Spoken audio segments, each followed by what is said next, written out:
Okay, Chair, you're live on YouTube whenever you're ready. Thanks, Scott.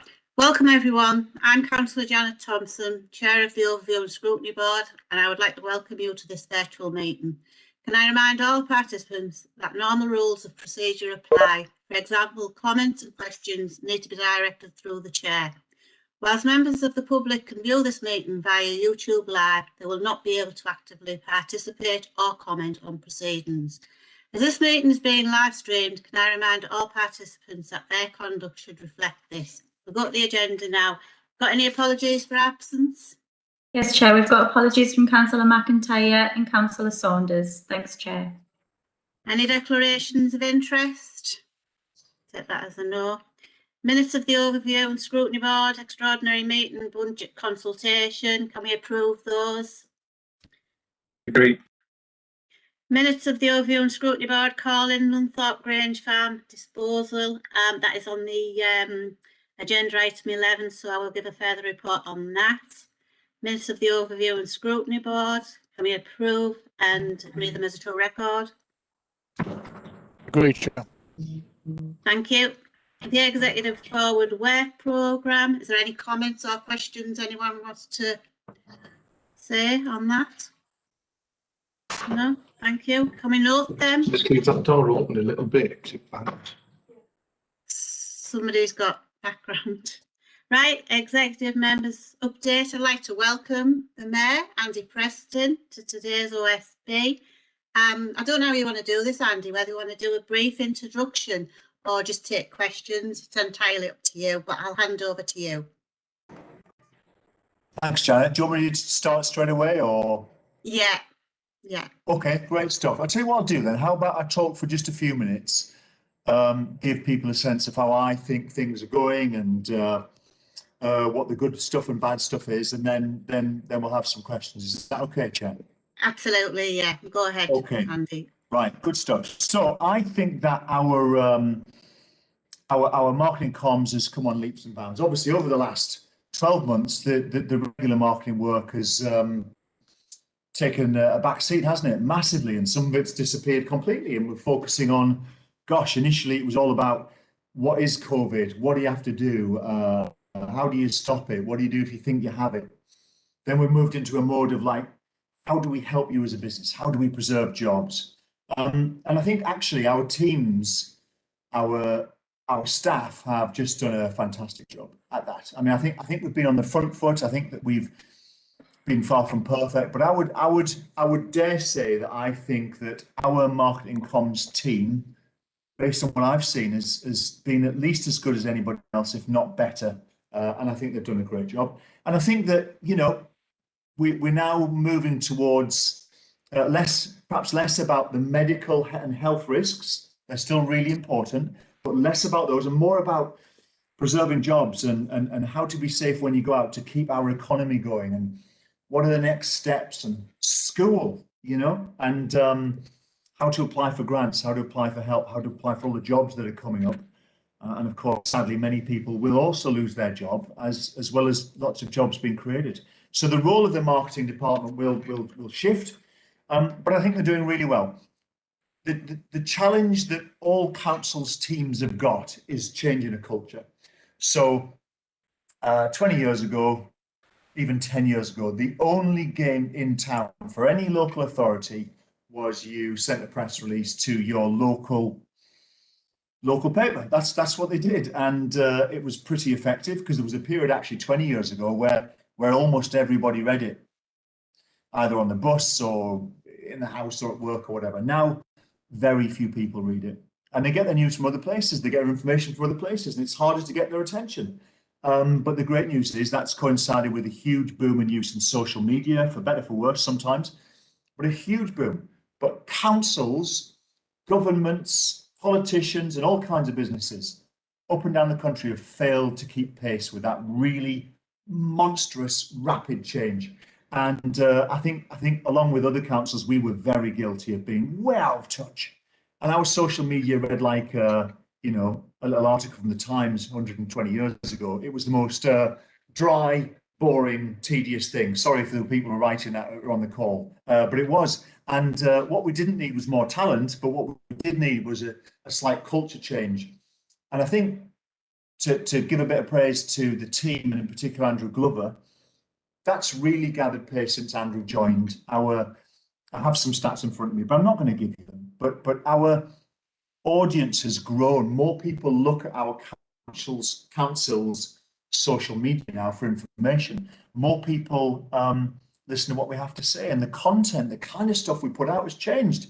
It's not just full-faced 2,000-word essays without a picture. It's stuff that people like to look at, engage with, and we're helping to create a sense of place, a sense of pride, a sense of ambition. We're sharing our goals and we're soliciting opinion. And our socials have become a real tool for people to complain, right? For better or for worse, people can complain, but that's really healthy. They can tell us what they think of the budget. They can say what they think of me. They can say what they think of our plan for this, that, and the other.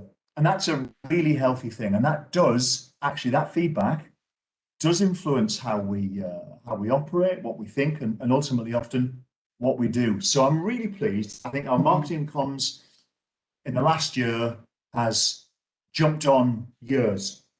And in 1 year, it's jumped on 3 or 4 years, and we've still got more work to do. And I guess in a small way, I'm quite proud to have played a little role in that. But the team really deserve all of that credit. And I'm really pleased with the way it's going. And I think that our engagement is picking up. As you know, we've got our council meetings, not just on YouTube as a recording, but on YouTube Live, on Facebook Live. This meeting, I think, is being streamed live from what Scott just said. So there's like this new era where people can see what goes on, for better or for worse. For better or for worse, people can see what's going on. So I'm pleased. I'm happy. We've got lots of work to do, and I'm happy to take questions. Thank you. Thank you for that, Andy. Has anyone got any questions for Andy? I'll take Councillor Adin. Councillor Adin. Thank you, Chair. Yeah, thank you very much. Yeah, I echo what Preston said. About the staff and all overall work and everything. I think been fantastic work. And our staff did a fantastic job. I think our group leader mentioned previously as well. So yeah, only one point here I'd like to clarify with Mr. Preston. That you said obviously all this good thing and it's going ahead and everything nice. But you mentioned about the job. There's somebody maybe without the job, and somebody obviously will continue and maybe without the job. Is that means you said that people might lose the job? Are we going to have a cut? Right. Apologies, Zaf, if what I said wasn't clear. No, what I'm talking about is using social media to broadcast opportunities, life-changing career opportunities, new jobs, new training, great things going on. So if someone needs a job, we can, and believe it or not, there are loads of employers who cannot fill vacancies. And when they can't do that, that holds their business back. So it holds our town back. So as well as unemployment being a problem because people are inactive and economically inactive, businesses not being able to fill those roles is as big a problem for us as a town. So what we want to do is link the people who haven't got a job with the places that need a hand. And that's what I want to do. I want to see us doing more of that, promoting our great businesses, promoting opportunities. And what I was talking about is that, and I mentioned it today because obviously we've had an announcement about a lot of jobs are going to be created on the riverside down towards past Dorman's, past Grangetown, and that's fantastic. But what we must remember while we're being positive is that it's going to be a challenging period as well. So we can be a force for good, linking people who need a job with vacancies, and that's a really exciting role for our comms. Right, thank you. I've got Councillor Story, and then I've got Councillor Cook and Councillor McTighe. So I'll say Councillor Story. Do you have one question? Thanks, Chair. Yeah, I wanted to ask about bulky waste collections, if I can. Since you introduced free bulky waste collections, people have to wait up to 12 weeks to have their free bulky waste collected, and it's causing major problems in our ward and across the town with fly tipping. People aren't willing to wait for the waste to be collected, so they're just dumping it, and we're having to call in more and more jobs. And I know you've diverted critical resources from area care and wardens to the new fly tipping team to go and deal with this issue. But I wondered if you would reconsider the free bulky waste collection plan, because it hasn't worked as it should have. And if you aren't going to reconsider it, what are you going to do to try and reduce the 3-month wait for people to have their bulky waste collected? Andy? Matthew, why are you saying this? You know that what you are saying is untrue. We, like Redcar Council, Stockton Council, Hartlepool, Darlington, Durham, wherever else, if you have got a bulky item you want collecting, call us and we'll come and collect it very quickly. And like those other councils, we will charge you. But you know what? We go one better. We go 10 better. If you can't afford it, we'll do it for free. But you have to wait a bit longer. By you suggesting that people have to wait 3 months here to get stuff collected, that's untrue. Let's move on now, because we've talked before about this meeting, which is categorically meant to be apolitical, right? Categorically. And this is about comms and marketing. We mustn't let you or anybody else turn this into some kind of political stunt. So if people want to talk about that, I'll talk about it all day, because I'm so proud of what we've done. We do everything that other local authorities do, and we do a lot more, and that we offer a free service to. But let's not deal with the question now, Chair, because this isn't what this meeting's about, is it? Right, I bring Councillor Cook. Got a question for Cook? Councillor Cook? Yep. So actually, just to reflect on what was said earlier about the marketing and comms team, I would agree with that completely. I would like to praise them, because I didn't think that was really for me as a councillor, but they've explained it to me that actually, all of us councillors, if we have good news stories or we have anything that wants promoting, we should let them know, so that they can let the whole town know what's going on. And they've been very helpful with that. And in fact, we got into the BBC recently, so that was quite good. But with regards to what's been said about the fly tipping hot squad, or whatever the name is for it, my concern is actually around wardens being taken off the streets, because they've played such a fundamental role in supporting so many of my residents. I don't want to see a reduction in them. I want to see more of them, if anything.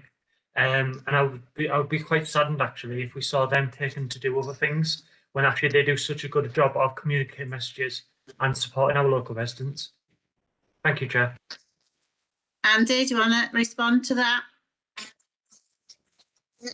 Andy? Yeah, I think Chris is right. I think, and I would urge all can you hear me okay? Can you hear me? Yeah, absolutely. Yeah, nodding. Fine.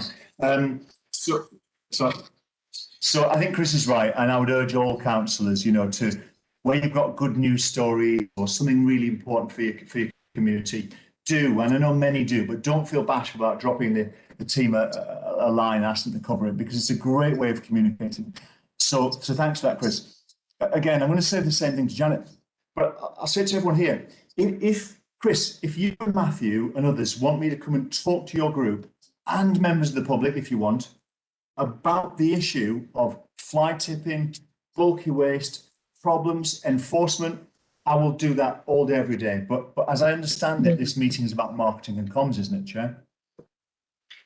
It's about anything really, whatever people want to ask. I bring Councillor McTighe.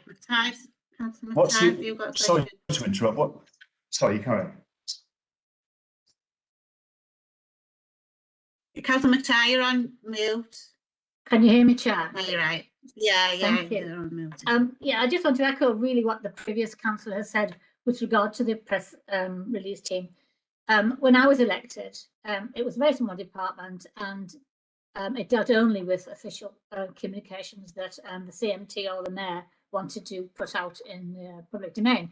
And now it's changed, but the downside is we were never told that we could use it. And I found out because I used to work at the Gazette, and the staff that we have near are all nearly all ex-Gazette staff. So I'll sort of chat to them, online or wherever. And I've used them quite a bit. So what I'd like to say is, everybody else, please, if you've got anything, especially anything good about the town, go to these staff. And I know for a fact that they will give it to the Gazette. Now, whether the Gazette will publish it or not is another matter. but you can only try. But if any other facilities become available for councillors, please, let us know about it rather than us finding out, via a third party. Thank you, Chair. Andy, do you want to respond to Councillor McTighe? I would just say, yeah, absolutely. I'll just echo what Jonas said there. Please do. And I mean, I guess perhaps I could have played more of a role in reminding everyone, get in touch with the comms team. I just assumed that everyone had always done that. I just assumed the comms team was open for everyone, and that all ward councillors would be able to use the comms team and feel empowered. It appears that wasn't the case in the past. It certainly didn't feel that way. So just to remind everyone, if you're watching, listening, yeah, absolutely. If you're a councillor, use the team, get your messages out there, reward your community, champion them, and highlight stuff that we need to fix. Thank you, Andy. Have you got any more questions for the Mayor? Councillor Cook? I really hate to do this, but under agenda item 7, what it actually says is the Mayor will be in attendance to update the board on his aims, aspirations and progress made to date and to highlight any emergent issues. It doesn't actually say comms, but just as a point of clarification. Yeah, do you want to reply to that, Andy? Cheers, Chris. Thank you, Chair. Okay, Chris, listen, mate, this is about my portfolio, and the only department that I actually have in my portfolio is marketing and comms. And certainly all the officers I spoke with felt that this was about marketing and comms.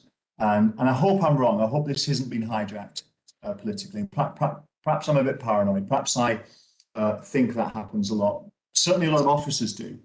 But if you really want me to chat about this, I really will. And I would love to, honestly, it's a genuine invite to meet with me one-on-one, 20-on-1 or whatever. I don't mind. And we can talk about all of these issues. And you can ask about any area of council activity, and I'd be delighted to take those questions. And I'd be delighted if you wanted to broadcast it. Yeah, I think yeah, Chris is right, is what he's saying, is that is what was emailed. But I bring in Councillor McTighe. Councillor McTighe. You're on mute, Councillor McTighe. Yes, I know. I'd lost the screen altogether. Sorry. Can you hear me now? Yeah, that's fine. Thank yeah. Mr. President, it's kind of you to offer that meeting. But if I can remind you, you were supposed to be ringing me the weekend before last, and I'm still waiting. But it doesn't matter now because I've gone elsewhere and solved the problem. Thank you. Right, I'll bring in. Sorry, can I just Andy, do you want to apologise respond to that? Yeah, I just want to say sorry to Joan. I did say I'd ring you, and I didn't. And Joan, I did think about this today, and apologies again. And I do sometimes forget things. I get really busy, and something comes up. So apologies. And if anybody else tries to reach me, and I say I'll get back to you, and I don't, it's because I've become too busy. So just keep messaging me or nudge me, and till I drop what I'm doing and call you back. Apologies, Joan. Councillor Coop, did you want to come in? Yeah, thanks, Chair. I just want to talk about comms, Andy. It's an interesting subject because I agree in the past perhaps we didn't communicate as well as we should, and I'm not blaming anybody for that. It's one thing you could do is like feature a ward, or you could like feature an area in Middlesbrough. You know, could feature my ward, you could feature Matt's ward, etc., etc. And I think that might be a good thing because when we had the Love Middlesbrough magazine, that's the sort of thing it did. So I think it would be a good thing to say, right, produce something about your ward, about your work in the ward, and then we'll feature it as a press release. I think that'd be a good idea. Thank you. Andy, do you want to respond to that? Sounds like a good idea. Yeah, thank you.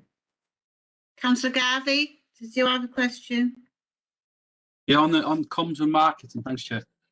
I recently spoke to the members of the team about positive outcomes and also sticking up for the council as a whole. Us as politicians, we have our own fair share of backwards and forwards.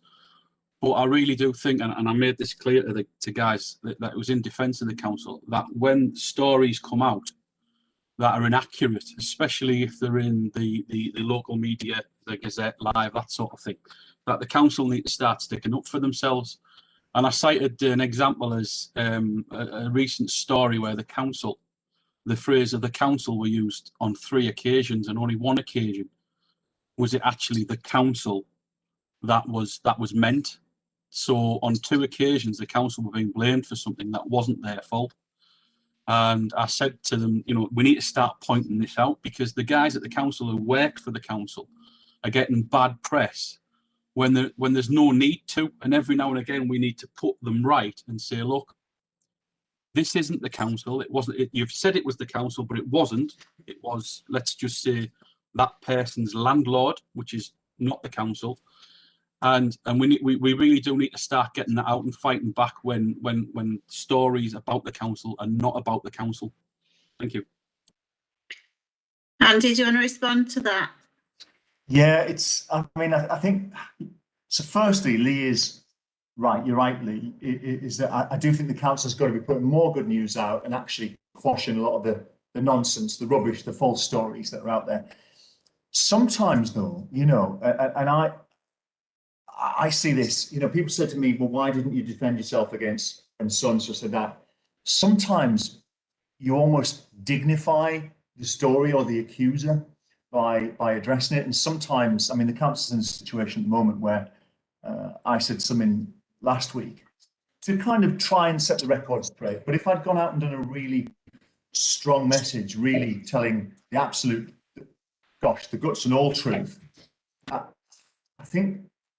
think actually it would have created an overall negative situation where we might have looked a bit better, but the overall impact would be negative. And I think that's the challenge, Lee, sometimes, is working out your battles and when the council should actually stand up.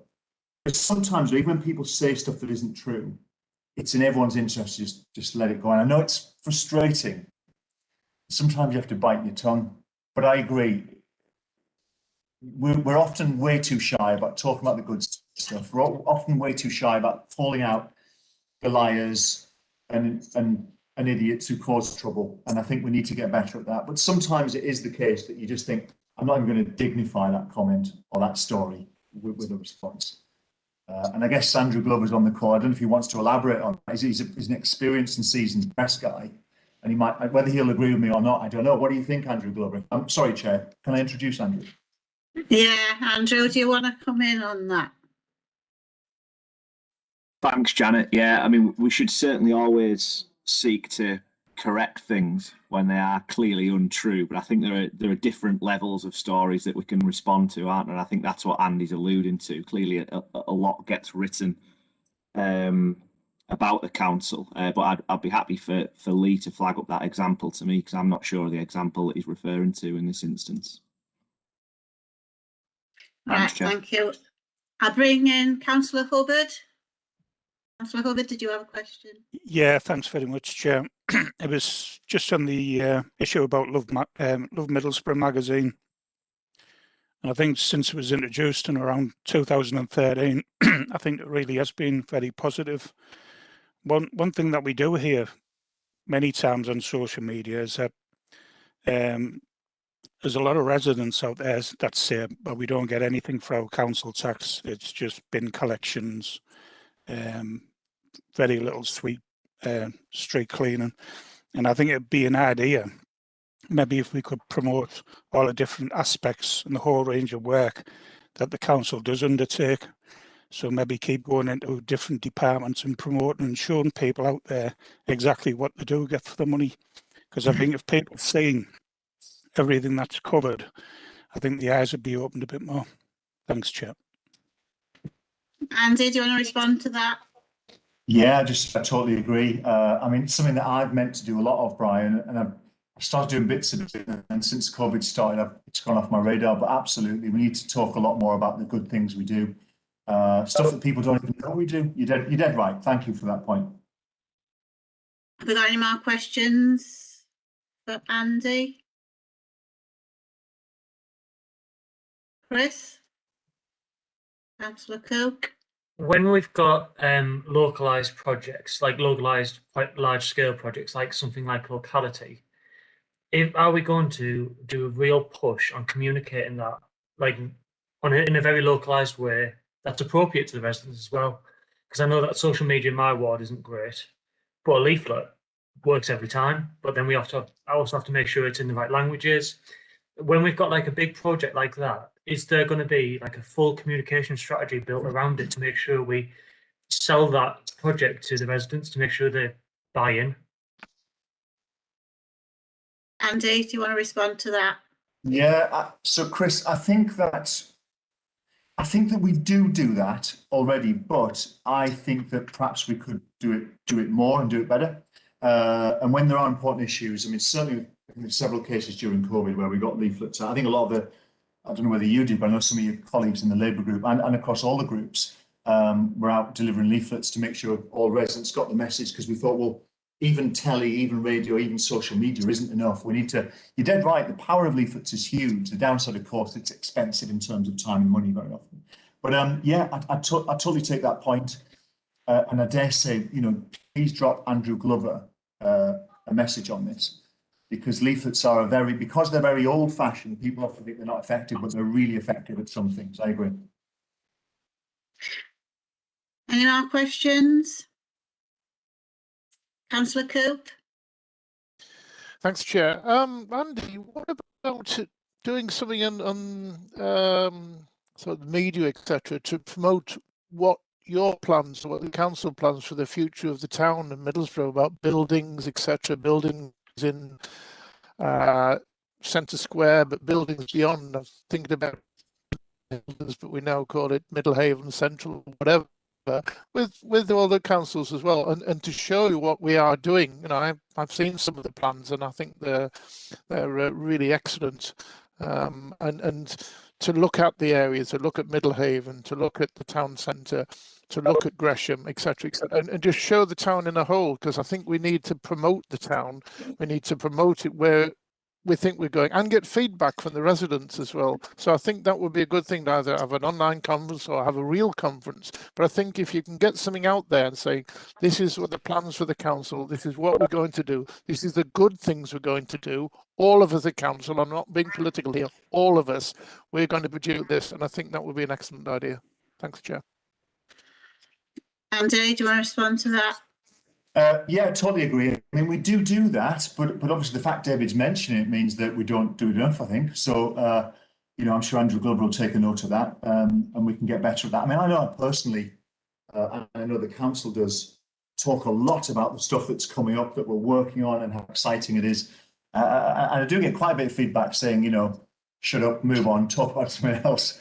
So it works both ways, where some people want more and some people are sick of hearing about it. But I think the fact David's mentioned it means we should probably do a bit more. Thank you. Good point. Councillor McTighe? Yes, Chair, can you hear me?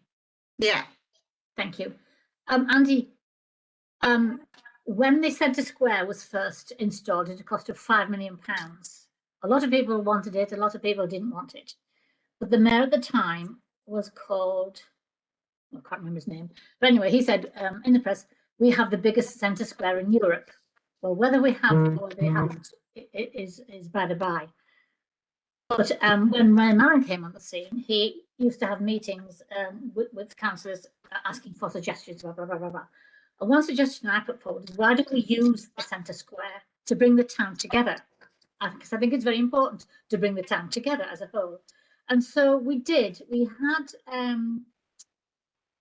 last night at the Proms, when it was broadcast live, ourselves in Newcastle and somewhere else were chosen, and we had this huge screen, and people came from not just from Middlesbrough, but from all over the place to here, and it was an absolutely fantastic night. It's the best night I've ever known in this town. But it was a one-off, Andy. We've never used it since.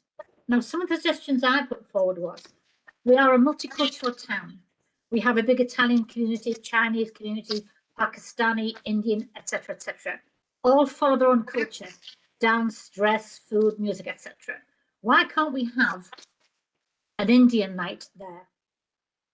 And Indians will come not just from Middlesbrough, but from Stockton, Hartley, wherever they are. and a Chinese like there. So we're selling Chinese food, Chinese music, Chinese dance, etc., etc. And I remember Raymond said, "Yeah, wonderful idea, marvelous, marvelous." Nothing ever came of it. All too often, Andy, we put ideas forward and we're told, "Yes, fine, marvelous," but they die a death, Andy. And so after a while, you think, "Oh, why should we bother?" I mean, I haven't reached that stage yet, Andy, but quite frankly, I'm coming quite close. If we have a 5 million centre square, which we're told is the biggest in Europe, why aren't we using it for the benefit of the town? You go to Europe and all sorts of festivals and all sorts are held in their centre square, which is a fraction of the size of ours. Even little villages in France and Italy and all of it have regular get-togethers in the centre square, which brings the town together. And that's what this town needs, Andy. Sorry to go on about it, but there you are. Andy, before you respond, can I ask Tony if you can mute, please? You may just do background music. Apologies. Okay. Andy, do you want to respond to Councillor McTighe? Yeah, thank you, Chair. So yes, John, you're right. I mean, it is, you know what, it's a great venue and it's a terrible venue. And I'll tell you why I say that contradictory thing. Okay. It's a big open space that can host events, that's central.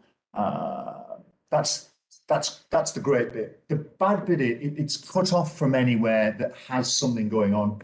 So there isn't a natural footfall. And if you want to put an event on there, so say, for example, you want to have a Christmas market, which I know was tried in the past, but if we tried it again, the challenge is nobody actually, well, very few people will come because it's a real effort. You have to deliberately go there.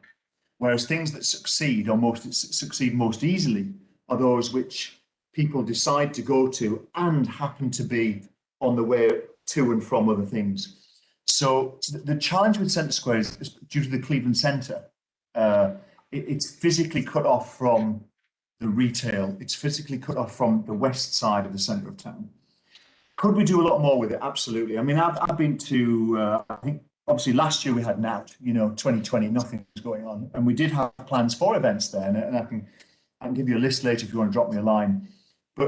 But in 2019, there was a magnificent town meal. I mean, years gone by, I've been to a mailer there and other things. It is a great big open space that can be used. But it's not perfect. And to be honest, people boast about having the biggest high street or the biggest square or the way. I always think, well, so what? It's about how active, lively, and productive it is as a place. Yes.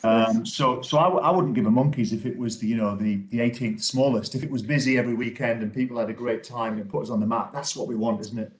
I think we will struggle until there are lots of people living around it and you get retail and food and beverage outlets around the edge of the square, if that ever happens. I think we'll struggle with it to reach its potential. But there's a lot more, you're dead right, there's a lot more we can do. I'm bringing Councillor Udin. Councillor Udin, did you have a question? Yeah, Chair, thank you. Thanks very much. It's only there's a bit of clarification about using the centre square for the event, because if I can say, a couple of years ago, we had, 2 3 years ago, we had, 2 days, 50,000 people. And what we did at the same year, we did the survey. We asked people whether they would prepare in the centre square, or the all sort of facilities there, or they prepared at the Albert Park.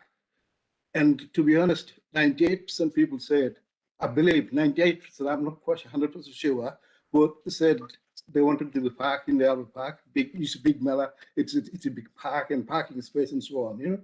So therefore, we went with the Mela. We went to Albert Park.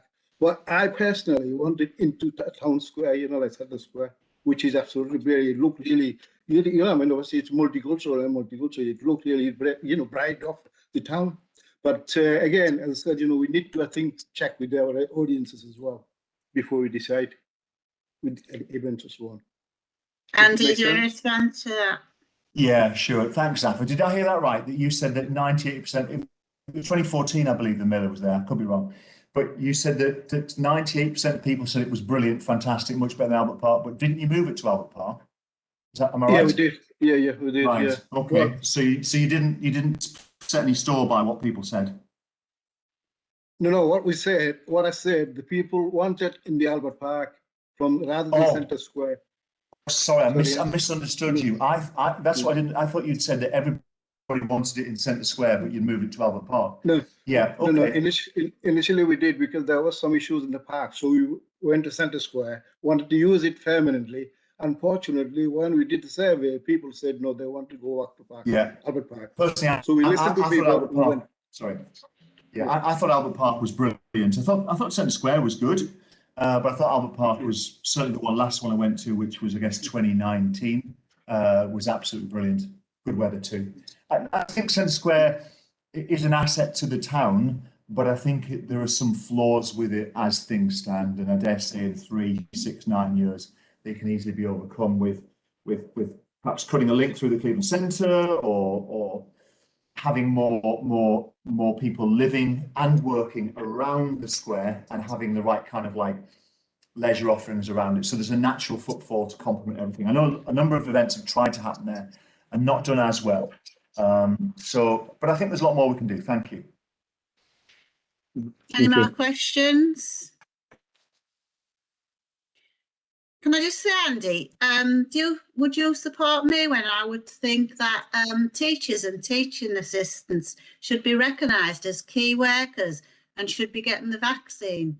After all, they're mixing with 30 different households, because they have up to 30 children or even more within the class.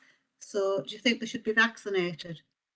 I think I'm on record as saying several times, going back actually possibly 3 months, certainly 2 months, saying that in my opinion teachers should be prioritised. Of course, the challenge with that, and it's a clever one, it's a sensible one, is that why would you potentially vaccinate a 24-year-old teacher when you've got a 49-year-old asthmatic who's not a teacher not getting the vaccine? So that's the balancing argument. On balance, I think some occupations should get priority, and I'm on record as talking about teachers and school staff as needing that. Thank you. Any more questions for the Mayor? No? I'd like to thank you, Andy, for attending and answering our questions. And you're more than welcome to stay, but if you want to leave, please feel free. So thank you once again. And I'll move on to the agenda. Sorry, Janet, could I just add one last thing? Apologies. Yeah. I just want to say, thank you for having me. I do welcome it. I'm happy to keep coming back. Just for the record, I'm ultimately responsible for every department. So in theory, some people on this call might think that they can ask me about anything today. But truthfully, if you want to talk about the bins or adult services, you're really better speaking to people that focus on that. And the only area of activity that I focus on at a personal level is marketing and comms. And as far as I know, everybody expected that that's what my questions would be about. And I think come up with other stuff is fine, but it shouldn't be branded as a question about my portfolio, because all of the other things aren't my portfolio, but marketing and comms is. But I'm very happy to meet and discuss anything. Just let me know, Labour group, any other group, I'll meet you. You can put it on telly if you want or whatever and ask questions. But thank you for today.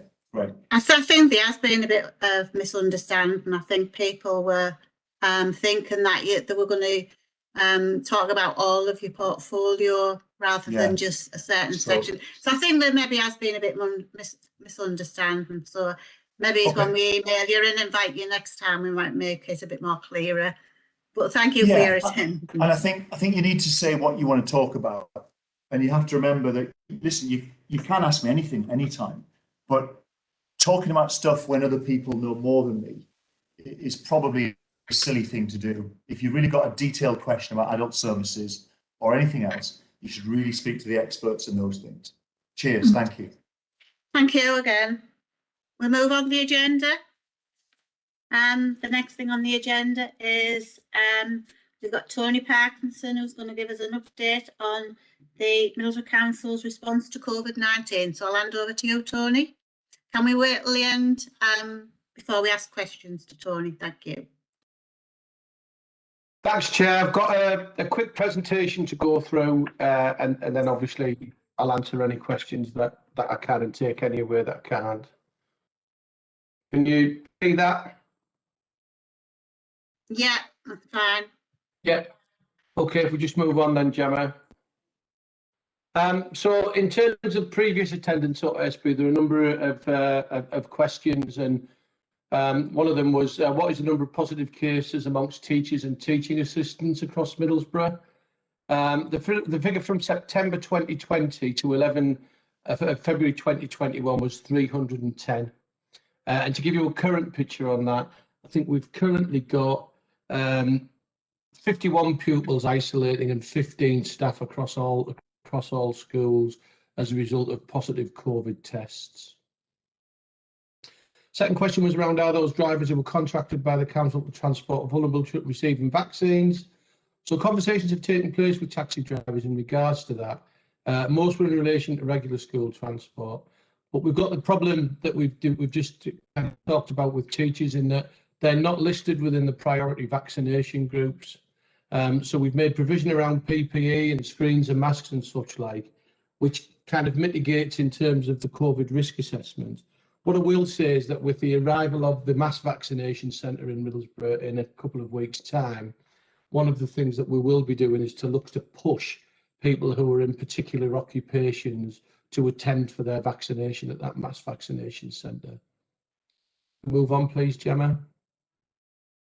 So the latest position on COVID, this is the position as of the 9th of March, so it's more up to date than the one I used the other day for staff.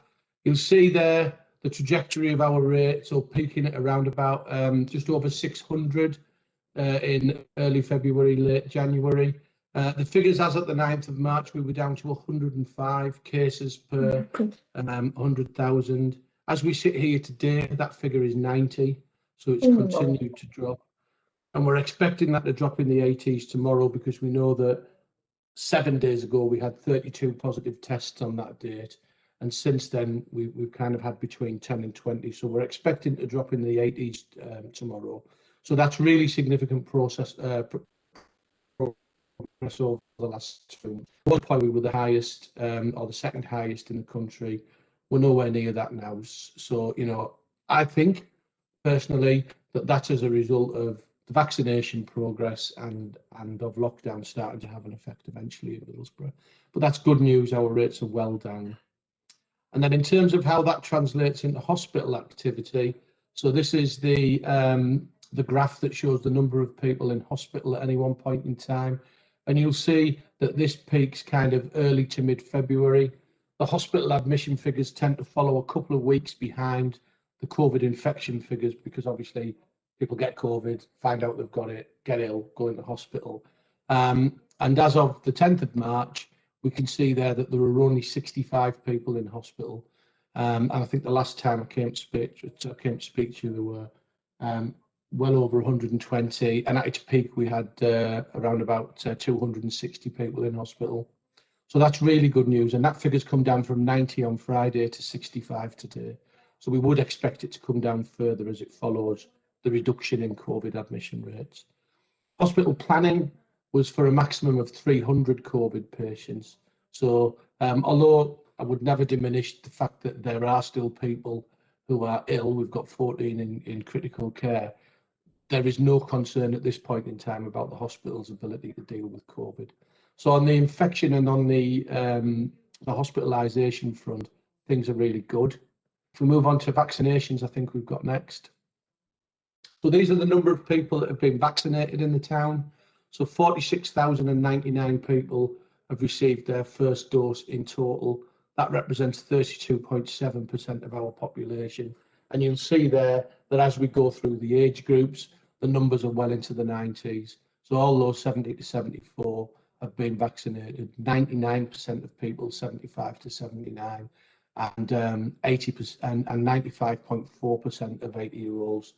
We're doing chase up on the people who haven't had their vaccinations, and we're looking at being able to go out to visit them if, for example, they're unable to attend somewhere to get vaccinated. But overall, that's a pretty positive picture, I think. And we are expecting, because what the government deploy in vaccinations is a push model, so they push vaccinations out, that when our mass vaccination centre opens, which we're anticipating will be the 22nd of March, there'll be a push of vaccines to that centre. So then we'll see a significant number of people vaccinated.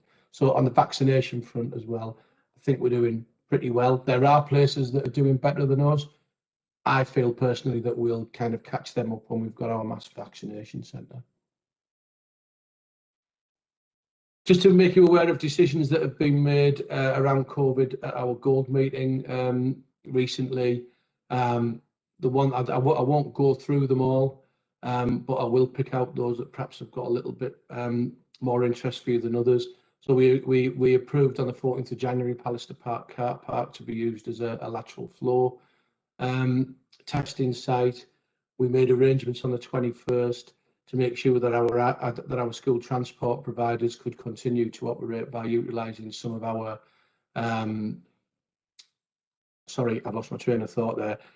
We made sure that our school transport providers were able to continue operating so that at the time when we needed them, they were ready to go again. And we did move our PPE hub as well. We needed to move that because we had an occupant for TAMP, so that's now in the centre of town in the old Peacock site. Just move on, Gemma. The additional restrictions grant is an amount of money that was given to us by government that was to spend both now and post-COVID in helping businesses back on its feet. It's a significant amount of money, and we've been holding some in reserve. But because of the kind of intelligence we were getting back around the taxi industry, for example, we've made some provision to provide some assistance to the taxi driving fraternity. We've also, given the significant impact of COVID on young people, in our role as a corporate parent rather than as a care provider, we took the decision to make some extra money available to our children looked after, and it kind of followed a conversation where, you know, my daughter, who's 14, has been asking for things because she's at home bored, you know, whether it's colouring books or whatever, and providing them the finances so that they could get those things as well seemed a reasonable thing to do, and was within the budget that we have for COVID. And then we've had an issue that we've had to look at around clinically extremely vulnerable staff who want to come back to work, and whether or not legally we should be letting them come back to work. But we've resolved that issue as well. Just move on, Gemma. And then finally, on Gold Command decisions, we've agreed to utilise uncommitted COVID funds to support discretionary housing payments. They total £60, and to provide food packages through a third party. So that's through the White Feather Project, who are providing emergency food parcels on a weekend when the fire service don't have their service running. And we will also look at providing further council tax to support, particularly those people who are falling into council tax arrears for the first time. And in terms of our own staff, we've mirrored furlough arrangements for our casual staff throughout the pandemic, and we took the decision to maintain those through to June. And we've reintroduced additional leave for 2021-22. We were worried about a huge bank of untaken leave accruing over the year. That hasn't happened. Staff have done what we asked, so we're reintroducing the ability to buy additional leave. Let's move on, Gemma. And then finally, I just wanted to talk about lockdown exit planning, because obviously we are in now the thrust of coming out of lockdown, with the first phase kicking off recently. Throughout the pandemic, what we've tried to do is kind of be ahead or as close to the curve as we possibly could be. So we've set up some work streams just looking at what we need to do throughout this period that takes us up to June, with leads assigned to that. So Andrew Glover's leading on producing a communication strategy so that we're localising those national messages and making people aware of what's happening locally around shops reopening, schools going back and such like. There's a statutory responsibility for us to update our outbreak control plan. This is something I would plan on bringing to a future meeting of yours. Mark Adams is leading on that at the moment, but we need to refresh our plans. They need to be assured by government, and we need to put in there something about vaccinations as well, because the proposal at the moment from government is that once this first set of vaccinations has been taken over, public health will be responsible for the ongoing kind of annual vaccination of people in the way that it is for the flu, for example. Schools, we've been helping them with introducing their testing regimes, and we're also looking at summer catch-up activity. You will be aware, because papers are out, that we've attracted over £1 million worth of government funding for a holidays activity fund. Schools will deal with the curriculum in terms of getting children back. We will use that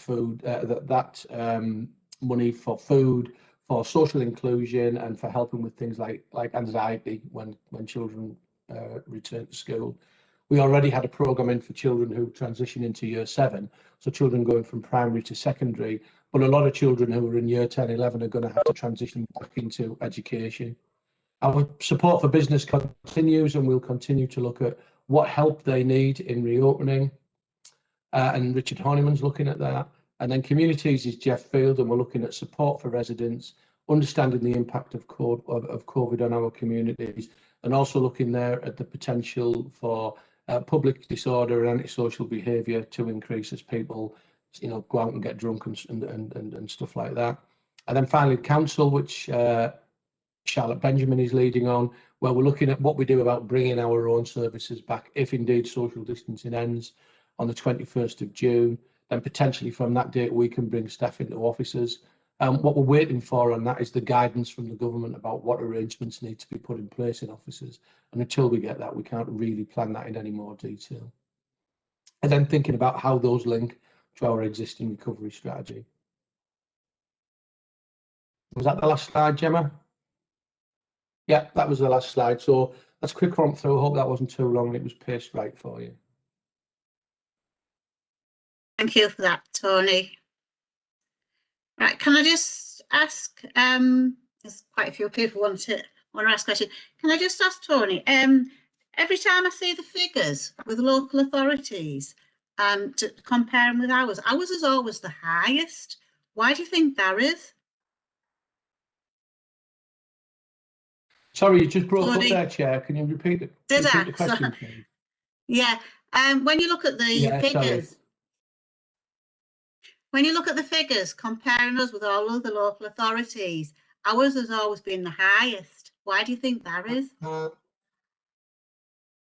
For the rate of infection, are you talking about, Chair? No, the COVID deaths. COVID deaths. Well, I think there's a whole set of reasons why. There's been more COVID per head of population than an awful lot of places in Middlesbrough, and that there's been a high rate of deaths. The first is we have an ill population. Life expectancy in Middlesbrough is something like 5 to 6 years below the All England average. Life expectancy within the town varies by 14 to 15 years, and healthy life expectancy varies by up to 20 years. So we have a town that is ill to start with lots of respiratory issues, with loads of instances of COPD and such like, and those are things that do make you much more vulnerable to COVID. I think in terms of people catching it, it's linked to deprivation as well. We have many of the most deprived wards in the UK in the town, unfortunately. And statistical evidence would bear out that if you live in a deprived area, you're more likely to catch COVID, and you're more likely to fall ill with it. We've obviously got a significant BAME community as well within Middlesbrough. I don't know what the percentage is. I'm interested in what the census delivers this year. It was 13.8% 10 years ago. I'm certain it'll be more now. And of course, we're very urbanised. So there's much more chance for people to catch it. We have the same size population as somewhere like Redcar, which is 4 to 5 times the size of Middlesbrough geographically. So more people live in close proximity to each other. So I think all those factors come together to produce the result we've unfortunately had. Are there any more questions? I'll take Councillor Garvey. Thank you, Chair. Tony, just anybody who's watching this, you mentioned the white feather picking up the baton at the weekend from the fire brigade. I just want to let people know that the white feather do actually operate 7 days a week. Sometimes it's like 24 hours a day. and they are actually celebrating a year. They've been going a year since they started getting food out to cooked food out to our pensioners and elderly and vulnerable. So I just wanted to say a big thank you to them and congratulations, if that's all right. Thanks, Chair. Right, I bring Councillor McTighe. Councillor McTighe, I have got Councillor Mawston and Councillor Coop down, but I'll end Councillor Lowy. I'll take Councillor McTighe. Yeah, can you hear me okay, Chair? Yeah. Thank you. Andy, sorry, I beg your pardon. Tony,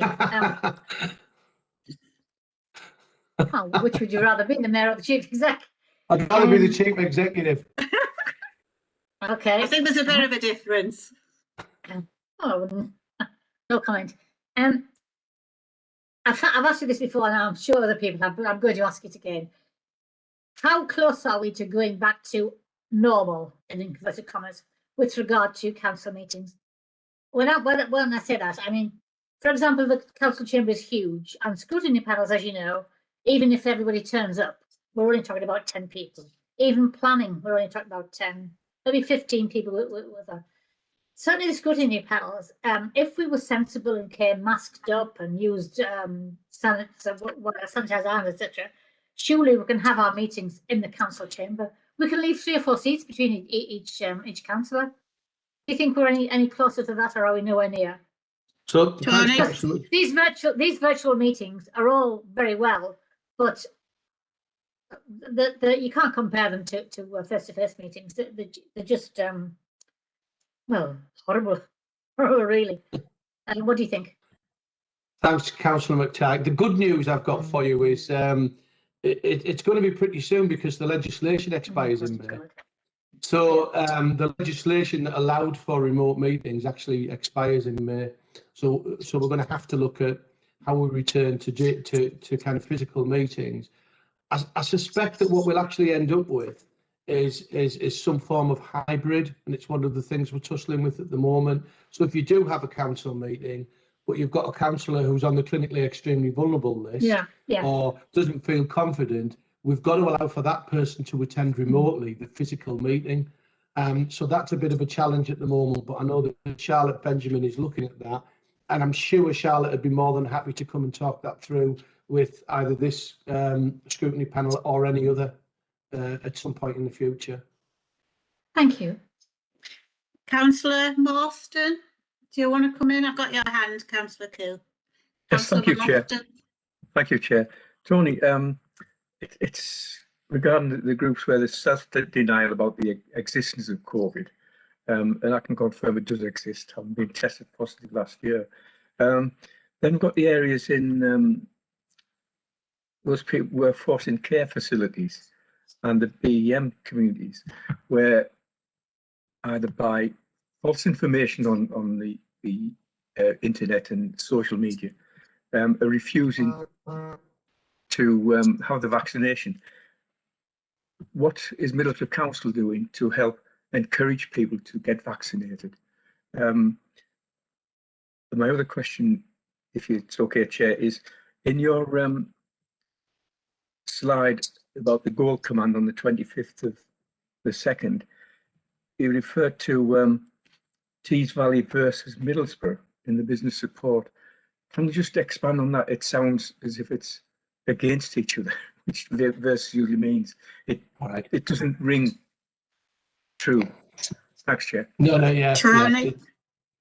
Okay, thanks, Tom. So in terms of, I mean, the first thing I've got to say is what we must remember is Middlesbrough Council is not responsible for vaccinations. The NHS is responsible for vaccinations. But obviously through our public health function and our normal business, we want to promote and get as many people as possible to take up the vaccine. So we have got a communication strategy around that. And part of that has been about appointing a network of COVID champions, because certain sections of the community, as much as I love them, you know, they're not going to listen to me, are they?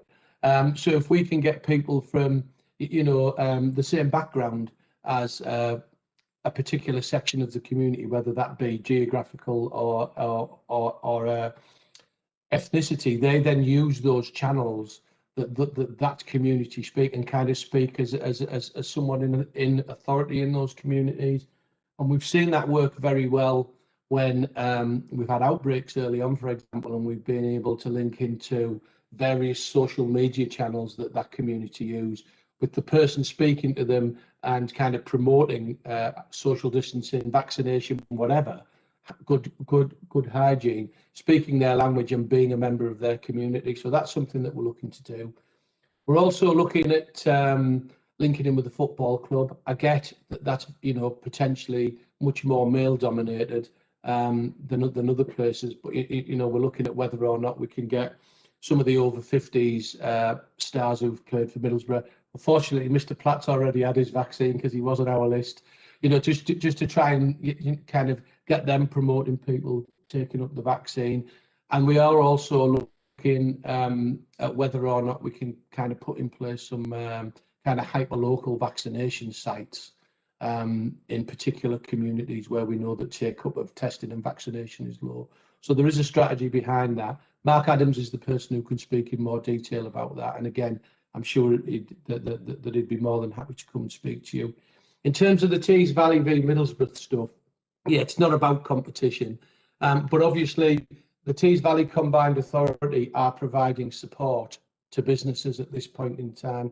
They're looking at the impact of COVID on the economy across the Tees Valley. They've got a business support helpline in place and such like. The funds to physically support those businesses are directly allocated to the local authorities to determine how they're best used. What we were talking about there was how we make sure the two don't link, so we don't either get overlap or gap between those initiatives. So that's what that was about, Tom. Tony, thanks, Chair. Councillor Coop, I believe you Thanks, had a question. I certainly do. Yes, you touched, Tony, about the vaccination coming to Middlesbrough, which I know we've talked about in the past.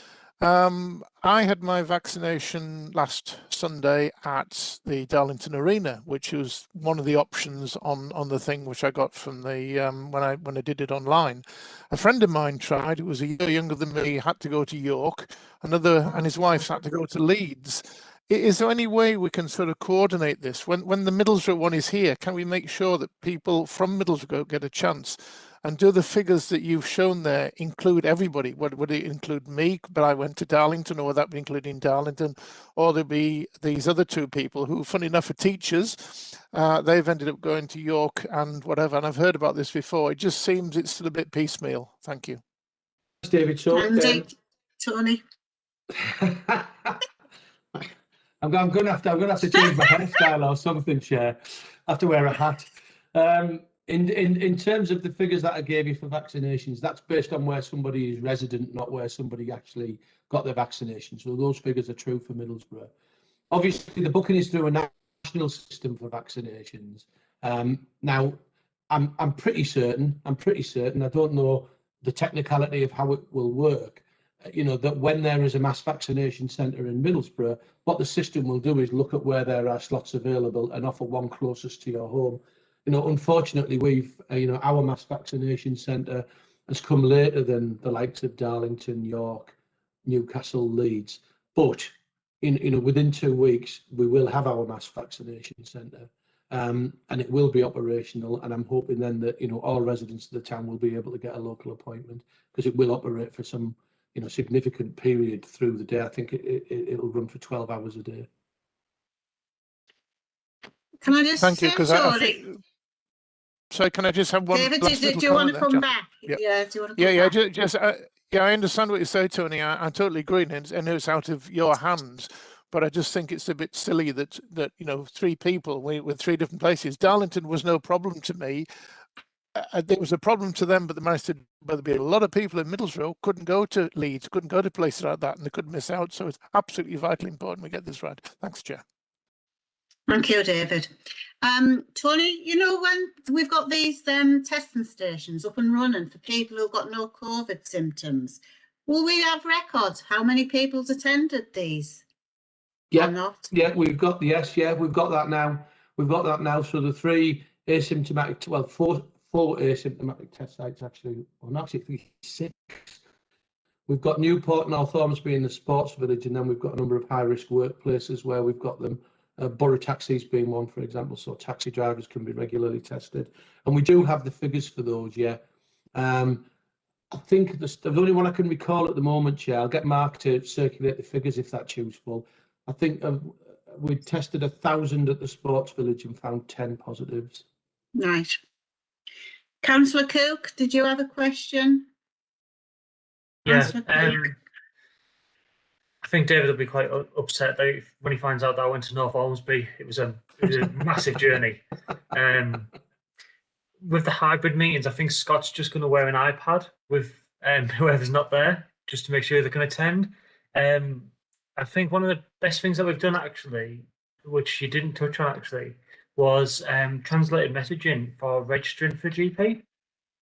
There's been a lot of work done in Newport around that, and I know in other areas where actually we need to get people on the lists, because if they're not registered with a GP, they've got no chance of getting it.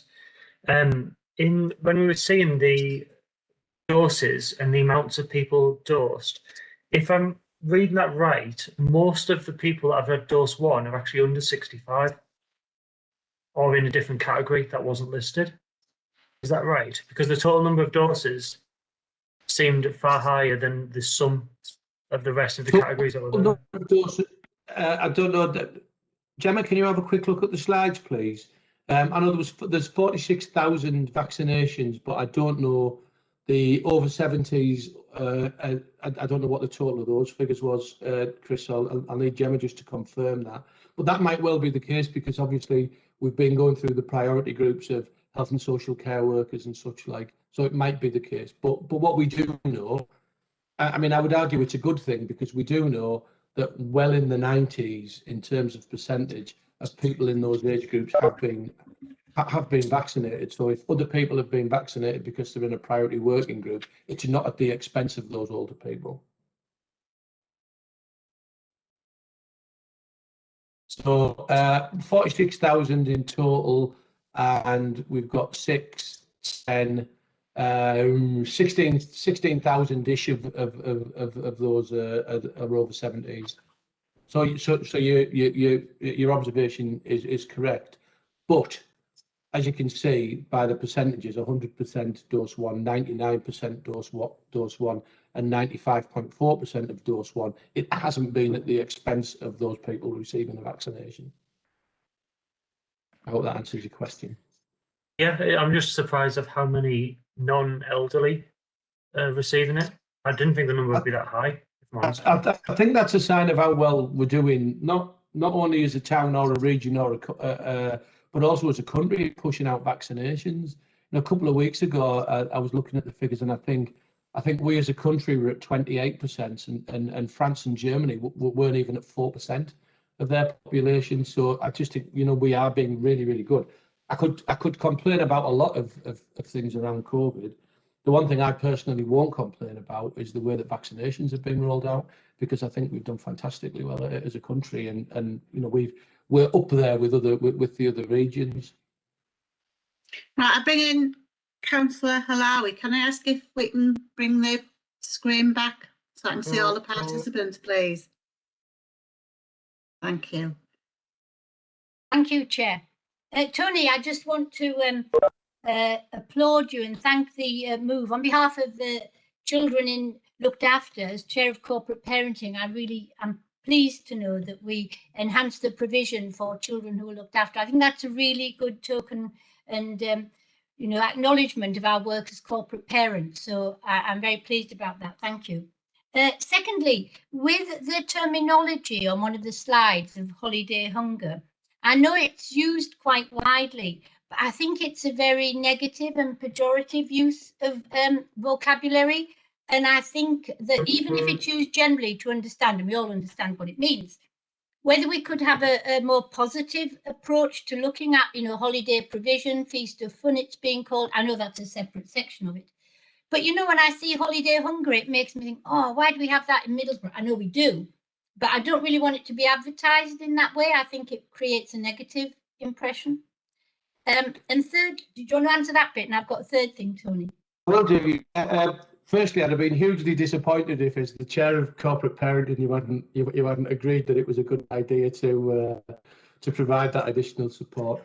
I do agree with you on the holiday hunger terminology, and we're looking at that at the moment. The report that is going to executive next week talks about a holiday activity fund. Yes. Because actually dealing with hunger is just one aspect of it. It is. We also need to look at how we deal with the anxiety in children who will be anxious about going back to school. We also need to look at how we get their confidence built back up, and how we provide the kind of wraparound support to children.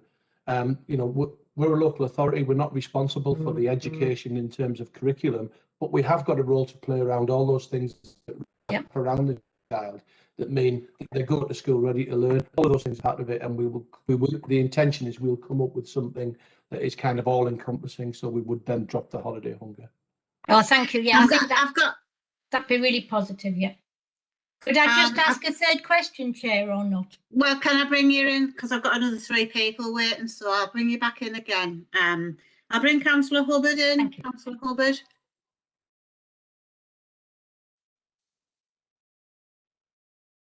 Yeah, thanks, Chair.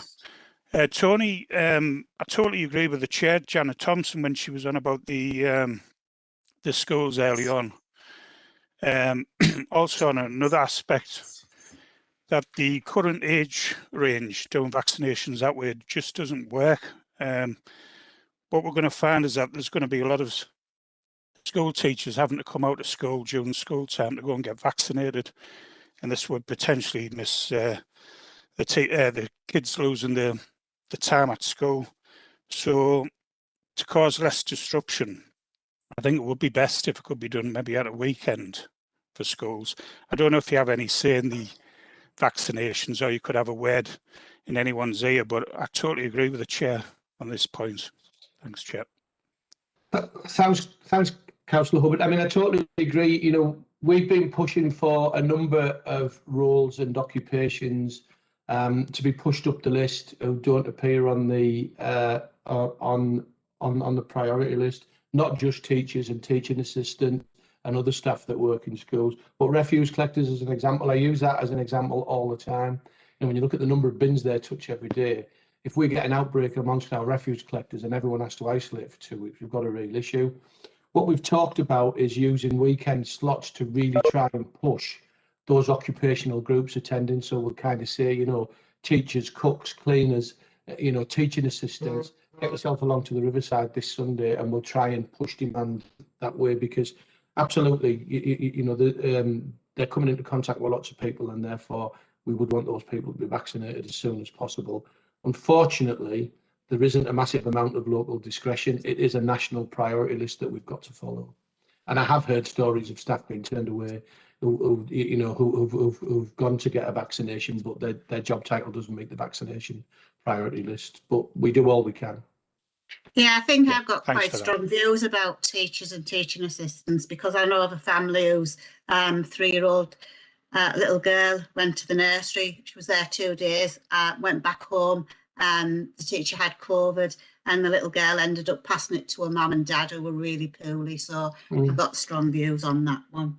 I'll bring in Councillor Garvey. Councillor Garvey, do you want to ask a question? Okay, it was a point that I think Chris brought up briefly about and David did, Councillor Coe, about where you go for your vaccination. Now, I've talked to a lot of people, and it seems to be the pattern. I was approached twice. I was approached by NHS England and my GP. My GP, because they have my records, obviously, in NHS England, because obviously it stems from that, diabetes. And it seems to be that a lot of people are getting sort of solicited, if you like, twice. And the secret seems to be to go through your GP to keep it local. And NHS England seem to find you a place, whereas your GP usually, and this is actually, I say usually, it's everybody I've spoken to who's gone through the GP has ended up going locally. Yeah. Do you know anything about that? Can you comment on that? I think that's absolutely right, Lee. I think we've got the same situation with the national system as we had with testing. So if you remember when we were going through the testing regime early on, we had people being offered tests the other side of the country and such like, until we got our own mass testing centre in situ, which was based at the Sainsbury's site off the A66 and then moved to Cannon Park. I think it will rectify itself in the same way once we've got our own mass vaccination centre. The frustration is that we didn't get it sooner. Right, thank you. I'll bring in Councillor Higgins. Councillor Higgins, did you have a question? Have we still got Councillor Higgins? Yeah, no, sorry, I was just wiping my brow because I've got a bit hot, and I think Right. I don't think I'll be able to stay at the end of the meeting. Sorry about that, Chair. That's fine. I'll move on then to Councillor Alawi, and then I've got Councillor Coop. Councillor Alawi. Thank you. We've got lots of questions for you this afternoon, Tony. I just wonder how you define PPE in our educational settings, in our schools particularly. Okay, so obviously the schools are responsible for undertaking their own health and safety risk assessments. It's not the council's job to do that. So there'll be a whole range of PPE, from sanitizer to visors to gloves to face masks to whatever else. There is a stock that we carry as a council. Don't ask me to list it, please, because I can't remember all that. I carry a lot around in my head, but I can't carry it all. But whatever PPE is required, screens, whatever, you know, it's up to the employer legally to undertake a COVID risk assessment, put in and identify the mitigation that is required to make it COVID secure, and then provide that mitigation. So there is I think there is somewhere, Alma, a definitive list of kind of standard PPE, and Louise Grabham would have that. Who's our head of procurement, who's kind of coordinating that, and has got a central depository that we're passing out to various places. So I could get you more information on that if you wanted, but yeah, I'd be interested. More than that. Just because, could I just say, just because I understand that in some of our establishments, people are using masks. So, you know, we're given to understand they're wearing PPE, but actually they're only masks. And some of them are in, you know, say, for example, in school kitchens, you know, people have to work in quite close proximity, given limited space. They're wearing masks. Not all of these masks are the clinical masks, you know. So I think that we're at quite considerable risks in some of our establishments because we think people have got PPE. We're not aware of what it is exactly necessarily, and we're not aware of the viability of that particular equipment in terms of its efficacy in protecting people. Right, I'll bring Councillor Coop. Councillor Coop, have you got a question? I have, Chair. Just before I say this thing, I just agree with Councillor Garvey. I got a letter from the National Health Service, which I went online and filled in. Then the next day, my doctors contacted me. I had a choice, but the Health Service one allowed me to book my second one, so I've already got that booked for May. Whereas my doctors said, we can't guarantee when you'll have the actual jab. It could be in a few weeks' time, and we can't book the other one. So there are advantage and disadvantage, but I do hear what you're saying. Tony, what about things? I know it's been very difficult to sort of answer this, but what do you think about in the summer for things like wedding venues and things like that opening up? Do you see that after the 21st, it's going to be this fancy utopia where everybody will just be able to do anything, or do you still see things in place? I know it's an answer, but if you've got a wedding booked for 20 people, do you honestly see people? Yeah, I know. I just have the feeling, I've had various things talking, that when they'll say you'll still need to take names, you still need to do this. I just want to know your thoughts on it. Thank you. I honestly don't know, David. I know no more than you on that, but my thoughts are that will be absolutely dependent on the success of the vaccination programme. So if we've got 50 million people vaccinated by the 21st of June, then that puts us in a certain situation. If it's only 35, then it's different, isn't it? So I think it depends on the percentage of the population that have been vaccinated, and it depends on the test that the government is going to apply, before each phase of the easement of lockdown commences. So it depends what COVID rates are like across the country in particular areas. It depends what the hospital system is looking like. So I think it will be dependent on those things. If all of those things happen, then what we're being told is social distancing ends on the 21st of June. I can't believe personally that we will go back to, for example, our office accommodation, accommodating the same number of people in the same way, because COVID isn't going to go away. COVID is here forever, isn't it? And what we have to learn is, and what we have to understand is, well, what is the new normal? It won't be what it was. That's the only thing that's certain. It will be different. In what way? Don't know. And that's why, kind of, when I was talking about the reoccupation of the Civic Centre, for example, although social distancing ends in June, I don't think we'll move staff back until September now, because we haven't had guidance, and we need the guidance and we need the detail. And what happens is that normally comes quite late. And so we need the time to absorb it, to understand it, and to put in place the mitigation that we need to, so that we operate in line with the guidance. So will it, in terms of weddings, yeah, I think you probably will get weddings, you know, and you will get people going to nightclubs. It might be that attendances are restricted, you know, so previously in a nightclub, you know, it was all down to fire safety, really, the numbers that were allowed in. Those numbers might be reduced, I don't know, but I'm guessing. Does that answer your question, Councillor Coop? Yes, thanks, Tony. Yeah, no, I think it does. I know it's very difficult to say, but I'm just thinking in the future how we're actually going to open up. But I suppose it's exceedingly difficult, and you know, how long's a piece of string. But I just don't feel that on the 21st of June there's a magic wand to be waved and we'll all start up again. But we have to look forward to it, because I'm looking forward to going back in the pub and that pint of beer sat on that bar for me. So I just really want to hope it's going to happen. Thanks, Chair. Thank you. Councillor Adair. Councillor Adair. Sorry. Yeah, thanks, Chair. Tony, can I just ask, I don't know whether we, you know, if you know, what percentage of the BME people rejecting the vaccine? Not happy to take them, if you like. I don't know that. I don't know that, and I don't know if anybody does, Zaffa, but what I will do is I'll make a note and I'll ask Mark Adams if that information is available. The only figure I've got for refusal is around care home workers. That's the only figure I've been given.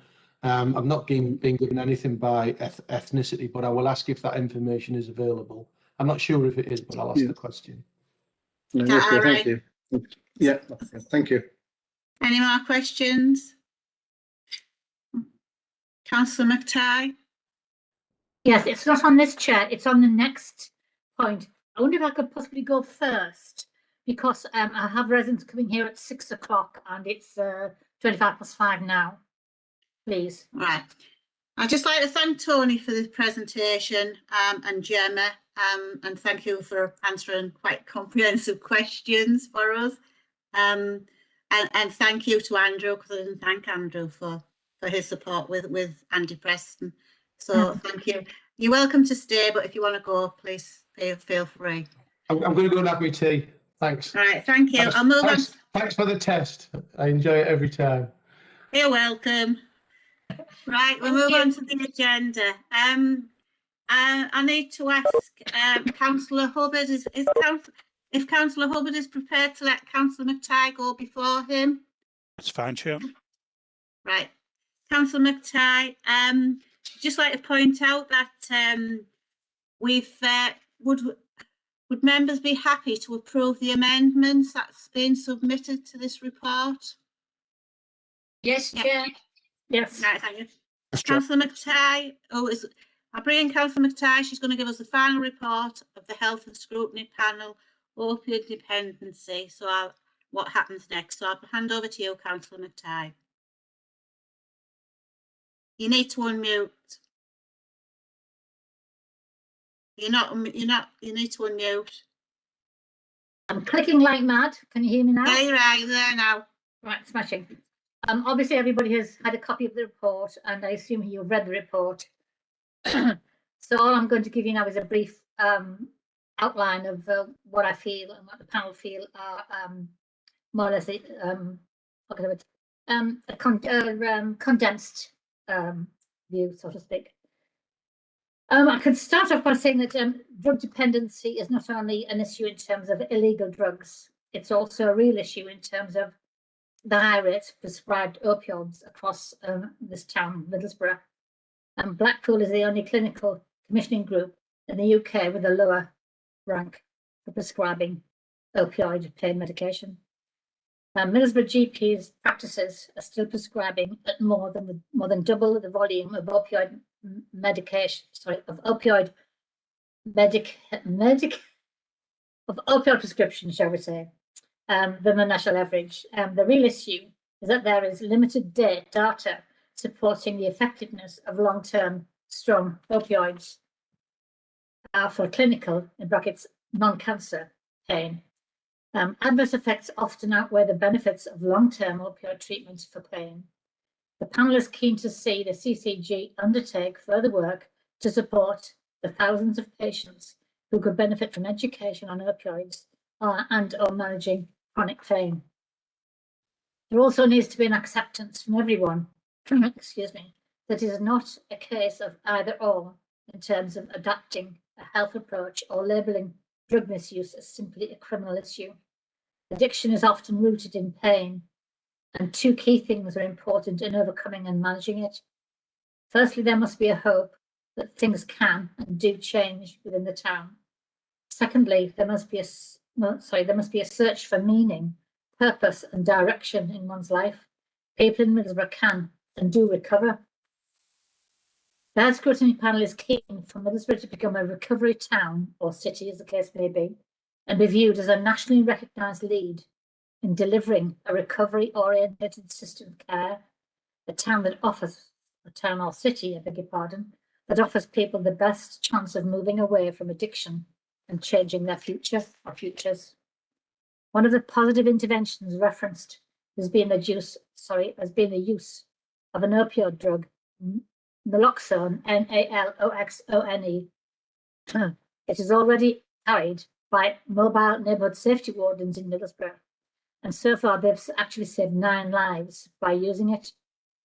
Project Adder, which I'm sure we're all aware of, will enable a police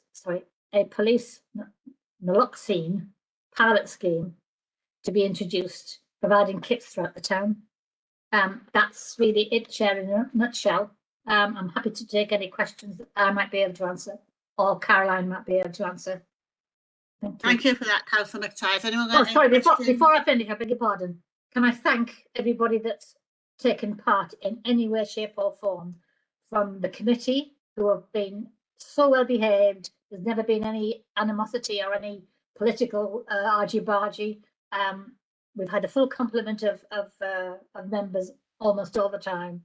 We've had some fantastic, very important VIPs that have been at most meetings. They've given us a lot of very important and useful information.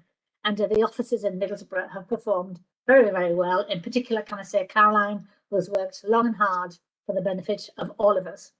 Thank you, Chair. Thank you for that. Has anyone got any questions for Councillor McTighe? Councillor Halawi? It's not a question, actually, Chair, if I may. It's just to make people aware who are not closely associated with this report that we have some pretty groundbreaking recommendations in the report, such as the use of drug consumption rooms, which is a strategy for helping people deal with addiction, which is an illegal situation at the moment. We're not allowed to have drug rehabilitation rooms, drug consumption rooms, but certain other countries do. And one of our recommendations is to look to see if we can have such a situation in the town so that we have the drug consumption rooms as a pilot study for the country. So we're looking to actually shine a light on some of the good practice we've looked at from other countries and know about from other services, and to see if Middlesbrough can lead the way in helping support our residents who are dependent on drugs, and to help the whole town generally to improve our data and statistics by having, you know, the heroin addiction treatment program. That's been very successful. So we are trying to be at the forefront of improvement and supporting people in the town to have the best possible lifestyle. Thank you. Thank you for that, Councillor Harvey. Councillor McTighe, I don't know if you want to come back on that, but can I just ask if you're wanting to leave early, do you want to give your scrutiny chairs update as well before you go? You're on mute. Oh God.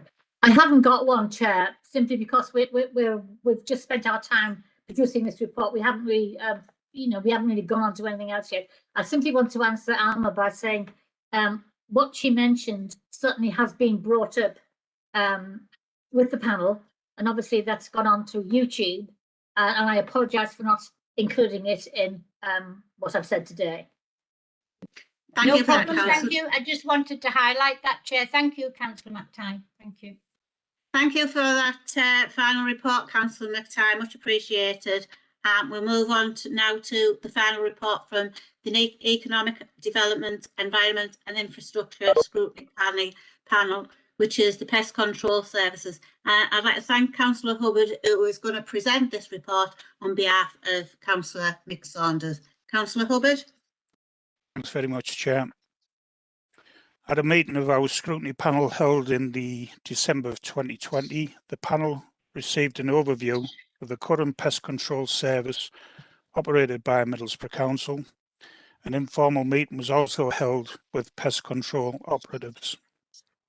The panel decided to carry out a short review to consider whether the pest control services currently offered by Middlesbrough Council were fit for purpose and to assess whether further income could be achieved by expanding the service.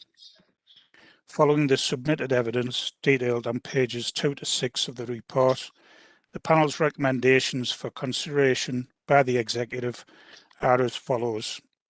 Number 1, consideration be given to Middlesbrough Council offering a low-cost pest control service to residential properties and whether this would provide an additional income stream to the service area. Number 2, investigate whether an amount could be included within the council tax charge to provide a pest control service to private residents without any additional fee. And thirdly, promote educational messages about good housekeeping to prevent vermin infestations through the Love Middlesbrough magazine. And I'm happy to take any questions, Chair. Thank you. Thank you for that, Councillor Hubbard. Councillor Cook, have you got a question for Councillor Hubbard? I do get worried. I get quite excited about pest control services. But one of the things I was sort of considering was we already charge landlords through the selective landlord licensing scheme. If we were to increase that cost just slightly and then offer like a sort of complementary service, so those areas where we've got a high amount of landlords, we can get the landlords to pay as a collective almost to then do the whole area. I'm just wondering if that was a possible consideration. Yeah, that could certainly be an uptake on one of the suggestions, Chair. What we're looking at is that there's all the residential properties in Middlesbrough are totally being missed out at the moment. You may have seen a Gazette article last week where a lady from Grove Hill was charged over £350 by a contractor, and we need to bring something in where we do look into this, where everyone's covered and they're not being overcharged. I know the 13 housing there currently charge through the rental system, so everyone shares the price, and that's what we would like to see. But yeah, we can certainly take that back, Councillor Cook. Thank you for that, Councillor Hubbard. Councillor Cook, do you have a question for Councillor Hubbard? Well, it's more a comment. I disagree with that. I do agree with what you say. I think that in my ward, we do have a rat problem, or we have had a rat problem. And the problem is if one person has a problem there, another person has a problem there, nobody knows about that person to person. And if it was a council coordinated as it used to be, the council would know about it and spread the problem around and say, right, we know there was a problem there, and if it's in the drains, we'd pass it on to Northumberland Water. So it needs coordinating. So I thoroughly agree with that. Thank you. Thank you.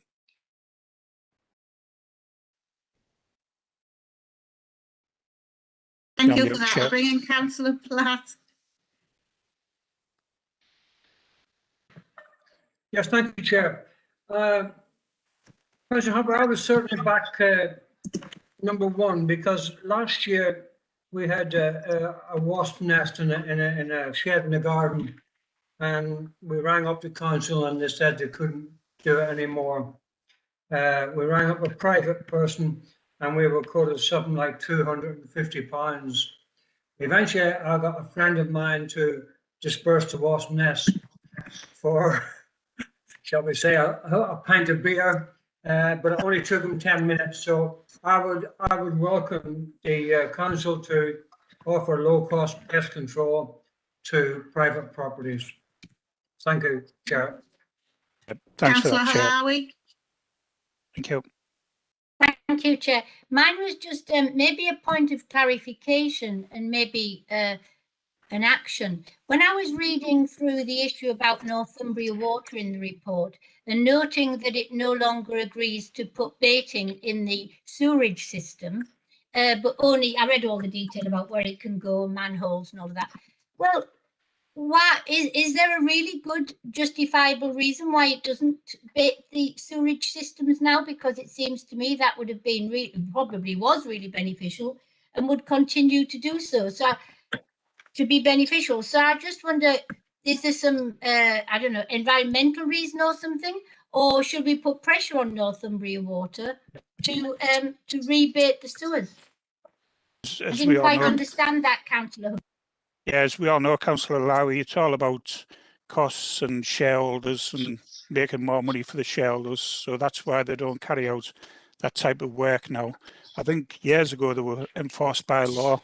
I think the law was relaxed and councils used to give the information as to where they were having significant problems. And now basically Northumbrian Water aren't legally forced to carry out that work, unfortunately. So could I ask, could we not put pressure on them, Chair, through you, Chair? Is there no way of putting pressure on the council through the panel, I mean? Well, again, the council has many times made many recommendations to Northumbrian Water, but unfortunately, profit's always the first goal on companies rather than providing a service on such things, I would say. Thank you for that. Thank you. Councillor Hubbard. Much appreciated. Right, we'll move on to the agenda.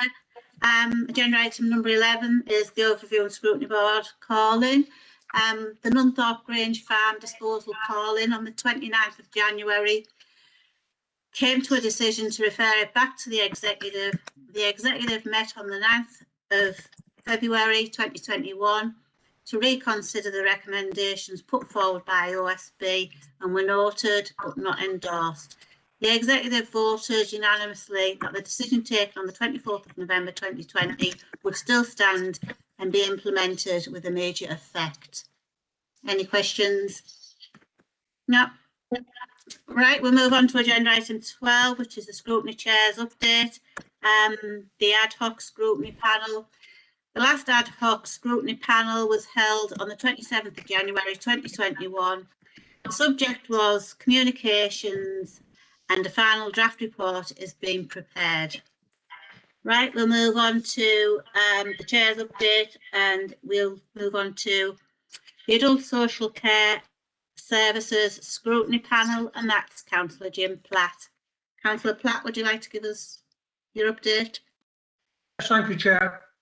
The Adult Social Care and Social Services Scrutiny Panel met yesterday, the 10th of March. We debated the support for carers, and we heard from Lynn Beavers and Christine Walker from Support for Older Carers. Eric Scully was also in attendance and backed up what Christine and Lynn told the panel, which was extensive support for carers in their difficult times for both paid and unpaid carers.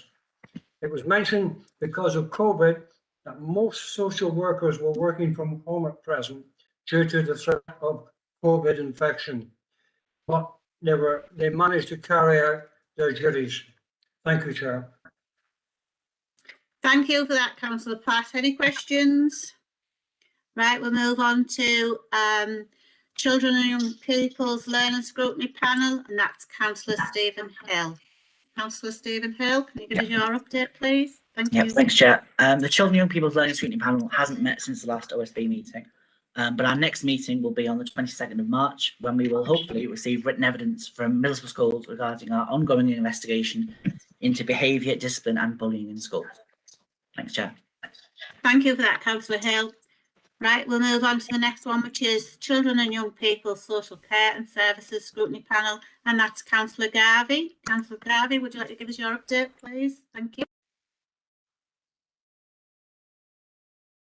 Chair, just to advise that Councillor Garvey is having some problems with his sound at the moment. If you bear with him just a second. Okay, that's fine. Chair, am I up? Can you hear me? Yeah, me now. Yeah. Go you ahead. Can hear me? Yeah. Sorry, I can't hear you. Well, if you can hear me, I'll just crack on. Yeah. The Children and Young People's Social Care and Services Scrutiny Panel last met on the 15th of February 2021. The panel received an update in relation to the Commissioner's 6-month review of children's services, and it was noted that his report and recommendations had been accepted by the Secretary of State.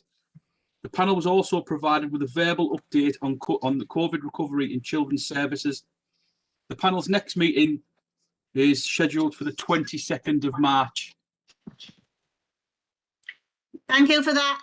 Any questions for Councillor Garvey? Although I don't think he can see us. Thank you, Councillor Garvey, for that. The Economic and Development and Infrastructure, Councillor Hubbard, do you want to add anything else to that? I know you've given a final report. Yes, we did meet on the 23rd of February. The panel received a presentation on the recently reviewed tree policy from the Senior Area Care Manager. And as just discussed, we also mentioned the pest control report. At the next meeting, the panel will be examining the draft Middlesbrough local implementation plan and the arrangements for public consultation on the document. Thank you, Chair. Thank you for that. We've got the Culture and Community Scrutiny Panel. Unfortunately, the Chair and the Vice Chair are unavailable to attend today's OSB, and in light they were unable to attend the last OSB. So Scott, who's the Democratic supporting officer for Culture and Communities, has kindly offered to step in and give us an update. So I'll hand over to you, Scott. Thank you. Thank you, Chair. It will just be a very brief update for the board. At the last meeting of the Culture and Community Scrutiny Panel on the 18th of February, there were 2 main items on the agenda. The first one being an update on the Community Safety Partnership. We received the update from the head of Stronger Communities, and the update consisted of the structure of the CSP, its key achievements, including the Safer Streets funding initiative, which was a fund of £400,000 that the council, in conjunction with the Office of the Police and Crime Commissioner, have been able to secure to reduce acquisitive crime, was currently being used in the Newport ward in conjunction with locality working. So the 2 initiatives were working together there, and part of the bid included 12 new static CCTV cameras, as well as 4 rapid deployment cameras, as well as other initiatives and other tools to try and combat acquisitive crime in that area. The other update that we received was an overview, sorry, Chair, it was an overview of the Neighbourhood Warden Service. As requested by the panel, it was the first session for the panel to receive as part of a review into the Warden Service. The next meeting of the C&C panel will be on, I'm going to test my brain now, I think it's the 15th of April. Unfortunately, the March meeting has had to be cancelled due to the updates that were due to come to that meeting were unable to attend the March meeting, but can come to April. So with the agreement of the Vice Chair in the absence of the Chair, it was agreed that that meeting will be cancelled and April will take place instead. Thank you, Chair. Thank you for that, Scott. Before we move on, can I just ask, can we agree the final report of the Economic Development and Infrastructure on the pest control, and also agree the Health Scrutiny Panel on the opium dependency? Can we agree that, please? Agree, Chair. Agreed, Agree. Chair. Thank you. Chair. Thank you for that. Councillor Coo? Chair. Councillor Coo? Yeah, I was yes, sorry, I'm the vice chair of the health panel. I actually have a brief report here if you would like me to give it for the health panel that Joan was unable to do so. Yep, if you can go ahead and do that, David, that would be much appreciated. Thank you. Okay, thank you. I've had to put my glasses on to see it. In terms of the Health Scrutiny Panel last met formally on the 16th of February 2021 when the panel received an update from Mark Adams, a representative from Tees Valley Clinical Commissioning Group in respect of COVID-19 and the local public health NHS response. The panel also covered its draft report on opioid dependency, which has been produced to the board today. Finally, the panel receives an update on the work recently undertaken by the Tees Valley Joint Health Scrutiny Committee on the 29th of January 2020. The health panel also met formally on the 8th of March to approve the wording of the recommended based on the discussions held on the 16th of February 2020, I should say 2021, and was submitted as part of the panel's final report on opioid dependency. Thank you. Thank you for that, Councillor Coo. No questions for Councillor Coo? No. I haven't received any other urgent items. So with that in mind, have we got the date of the next meeting? Caroline. Just while you find it, I'll just bring in Councillor Halawi.